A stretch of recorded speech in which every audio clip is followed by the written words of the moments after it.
Welcome to Max Fire Trainings. Why live fire training is critically important. As firefighters, we all learn the fire triangle in our basic fire behavior and our recruit training. So why is it you think we continually see firefighters punch out every window, open every door, and then act surprised when the fire overwhelms them? Ventilation and fire suppression must be coordinated. We've read that dozens and dozens of times, yet we fail to understand the power of high heat release rates. Why is that? Well, let's look at our training. Where did you learn all this stuff? Fire growth, incipient, growth, fully developed, decay stage, rollover, flashover, backdraft. Where'd you see these? In a concrete burn building? In a tin can with pallets and straw? Do you think that we're preparing ourselves for the fight? Not adequately, because that's not what we're facing. Look at what we were taught in our fire growth rates. Textbook fire growth rates still being taught that fire grows and doubles in size every 60 seconds. That's not accurate. It's actually growing and doubling in size every 15 seconds and every 18 degrees.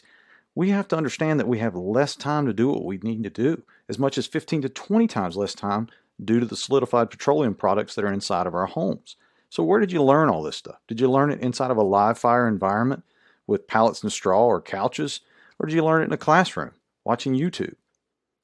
Or in a burn building where they controlled everything? What's the difference? Would you go to a doctor that's never done surgery? Would you want a police officer protecting you that never fired a gun? We got firefighters who've never been to a real fire, and yet they're riding a truck. So what can we do about it?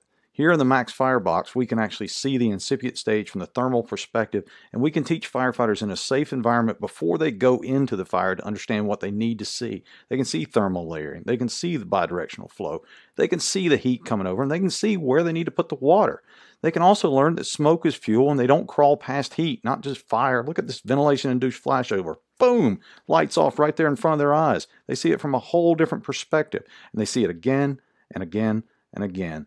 We want to be able to show this to firefighters where we bring fire behavior definitions to life. Thanks for taking the time to listen to us. Hopefully you'll give us a look. Check us out on Facebook, Twitter, and all of our other social media pages. Thanks so much. Andy Starnes with Insight Training, representing KTF Burns and Max Fire Training. Take care.